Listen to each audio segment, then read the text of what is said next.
Hello everyone, today my topic is binary. तो binary केमितिका decimal to binary convert करवा तार टॉपिक नहीं कि मु तुम मान आज पहुंची जाइए। तो कहीं ना आम बहुत गुड़ा गवर्नमेंट एग्जाम मानक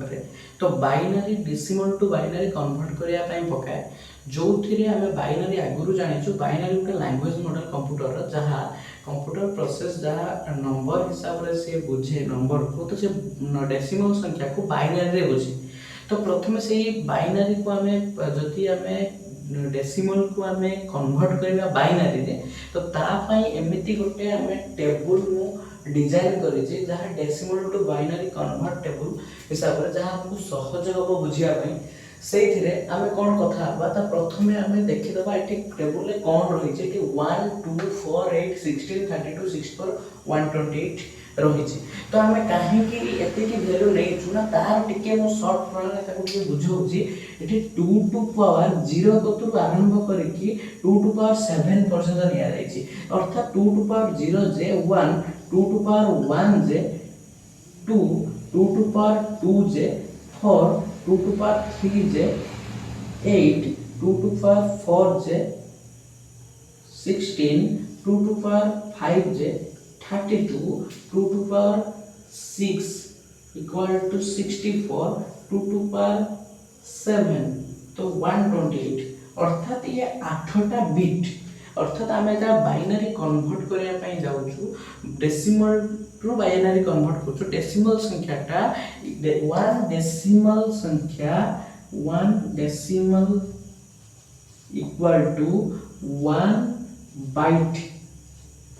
1 बाइट इक्वल टू 8 बिट अर्थात 8 बिटा होची 8 बिट 8 बिट। तो से गोटे डेसिमल संख्या को आम जब बाइनरी कन्वर्ट करूँ ताले आमको 8 बिट नापी पड़ो जहाँ मुझे 8 बिट नहीं 1 2 4 8 16 32 64 एंड 128। तो ये टेबुल को लक्ष्य करके आम बाइनरी कन्वर्ट करूँ बाइनरी आम करूँ टेबुल को convert to binary decimal to binary convert करूँ। तो प्रथम एतिकी आम बुझीगले तो तापर आम जो देखा ये मुझे कहवाई चाहूँगी 1 byte equal to 1 byte equal to 8 bit. तो से अनुसार 1024 बाइट्स अर्थात आम जो देखा 1024 बाइट इक्वल टू 1 केबी अर्थात 1 किलोबाइट होची। तो जब आम 1 किलोबाइट कथा एग्जाम पकाए 1 किलोबाइट 1024 केबी आम जानी ये हूँ 1 MB अर्थात 1 मेगाबाइट हम 1024 kilobyte equal to 1 megabyte 1 megabyte. तो 1024 megabyte MB equal to 1 GB अर्थात गीगाबाइट कहा जाए GB अर्थात gigabyte 1024 MB equal to 1 gigabyte. तो 1024 GB gigabyte equal to 1 TB अर्थात टेराबाइट। एमती का 1024 TB को आम कन्वर्ट करवा 1024 TB इक्वल टू कौन हो पार ये तुम्हें मैंने कमेंट सेक्शन में जनइब कौन तुम जान 1024 TB को तुम केमी कन्वर्ट कर तार गोटे कैलकुलेसन करके तुम मत कमेंट सेक्शन में जनइब। तो ये आम आगे जावा केमी आम कन्वर्ट कर तो आम कन्वर्ट करने आमको प्रथम 1 रु आरंभ करने पड़ो। तो हम जब 1 बाइनरी आम कहूँ 1टा हूँ गोटे डेसिमल संख्या तो तार बाइनरी हम 0 0 0 0 0 0 0 1 कहीं 1 बाइनरी संख्या हूँ 0 0 0 7टा 0 0 0 0 0 0 0 0 1 अर्थात 7टा 0 गोटे 1 हम जब आम से अनुसार 2 कहूँ कहीं एक्टिव बिट और 0 बिट काम हो जो घर गोटे ट्रिक ये जो घर कभर हम सी हम एक्टिव बिट अर्थात 1 हम अन्य पटे हम 0। तो अर्थात binary combination of 0 and 1 bit 0 और 1 कॉम्बिनेशन में बाइनरी तैयारी तो से आम 0 और 1 को नहीं करूँ 2 को सेमती आम जब करूँ तो 2 रे सब 0 0 0 0 0 0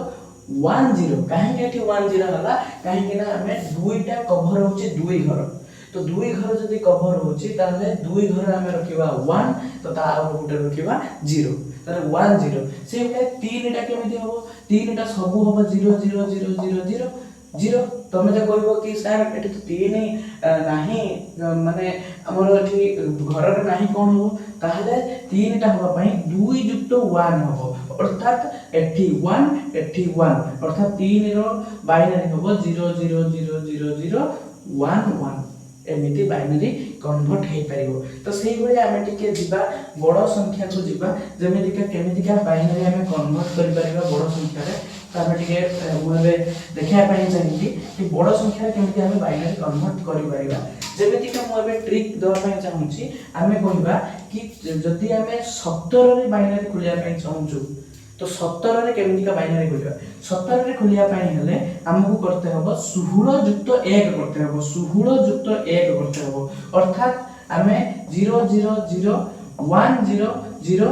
0 1 एना 16 1 के 17 होची 16 आउ 1 मिसिले 17 हबो तो 16 आउ 1 तो सेही गुला 16 घर जीवो 1 एंड 0 घर 16 युक्त 1 तो आउ सब 0 घर रहिबो आ गुटे रहिबो 16 1 घरे 1 रहिबो से गुला हम जदी कहिबा 9 रे कोन होबो ना 8 1 9 होची 8 घर 1 1 घर 1 आ सब आखि बुझी 0 करिबा अर्थात जो घर कवर हबो जो घर कवर हबो सेही घरे हबो 1 आ अन्य पक्ष रे हबो 0 क्लियर। तो एफे मु कथा हेबी जदी मु 63 कथा हम कथा हबा 63 होची 64 तार गुटे सान एक सान अर्थात आमे जदी 32 घर 1 दबा एवडा सब आमे 1 कर दबा 1 1 दबा तो ये हे जीवो तो 63 हे जीवो आमे मिसै के लिखि बारे 32 16 8 4 2 1 सब घर जीवो सब घरे 1 हबो केवल 0 0 स्टार्टिंग रो हबो अर्थात आमे जदी 63 रो आमे बाइनरी कहबा 0 0 1 1 1 1 1 1 तो 8टा हमने कहितले बाइनरी हो 8टा हे जियो तो 2टा 0 आ सब 1 तो ये होची 63 रो सेही भलिया तमे माने तम पई टास्क रहला तमे कमेंट सेक्शन में दबो 125 रे कोन हो 139 ले कोन हो 221 ले कोन हो 244 रे कोन हो तो एथिरे हमें तमरा भी गुड मन प्रश्न आस्तु हमें बाइनरी केते परसेंट काढि देबे ना बाइनरी हमें 1 टू आरंभ करिकी 255 पर्यंत संख्यार बाइनरी एई टेबल माध्यम काढि पारिबा। तो अलगा हेने अलगा लैंग्वेज किछि लागिबो जेडा हेक्साडेसिमल अछि तो ऑक्टाडेसिमल एमति विभिन्न प्रकार लैंग्वेज अछि तो सथिरे लागिबो तो सेराडी के हमें जीवो नै तो हमें ए करबो 250 पर्यंत बाइनरी को एई पद्धति रे एई टेबल माध्यम रे काढि पारिबा एटा स्क्रीनशॉट नै जा पिला माने तो नेक्स्ट क्लास रे हम गुटे नुवा किछि टॉपिक नै के आसीबो तो मु कहि रखुची ए वीडियो को तुम देखो एवं कथाटा बुझिया पे चेष्टा करो मते कमेंट सेक्शन जना केमिति हिची पाठ पढा केमिति होची तो मु कहि रखुची कि हम नेक्स्ट परवर्ती समय रे हम स्टार्ट करबो हार्डवेयर एंड नेटवर्किंग बेस को स्टार्ट करबो तो जोदर प्राइसिंग बहुत कम रहइबो तो हम पिला पय बेसी प्राइसिंग हम रखिबुनी तो हम पर्सनल हम क्लास करबो हमर जूम रे बा मीट रे तो किंतु हमें YouTube रे भी मध्य से क्लासेस गुडा को पकेबू YouTube रे जो मन जॉइन होसन से माने भी पाई परिबे हार्डवेयर नेटवर्किंग कोर्स रहइबो तो जोथिरे हमें हार्डवेयर और नेटवर्क विषय रे डीपली नॉलेज नै परिबा हार्डवेयर कंपोनेंट विषय रे नेटवर्क कनेक्टिविटी विषय रे ये सब जानि परिबा तो ए हमको टिके सपोर्ट करले भलो लागिबो तो एई सपोर्ट तुम माने जति करबा हमको तो भविष्य रे हमें गोटे बड़ अचीवमेंट करबो जा फल रे हमें आहुरी किछि नॉलेज द ट्राई करबो ओई ट्रिकटा बाहर करिछि कि एमिति टेबल हिसाब रे बाइनरी करिया पई तो केमिति लागिला कमेंट सेक्शन रे जणाय निहाती तो रहिली थैंक यू फॉर ऑल।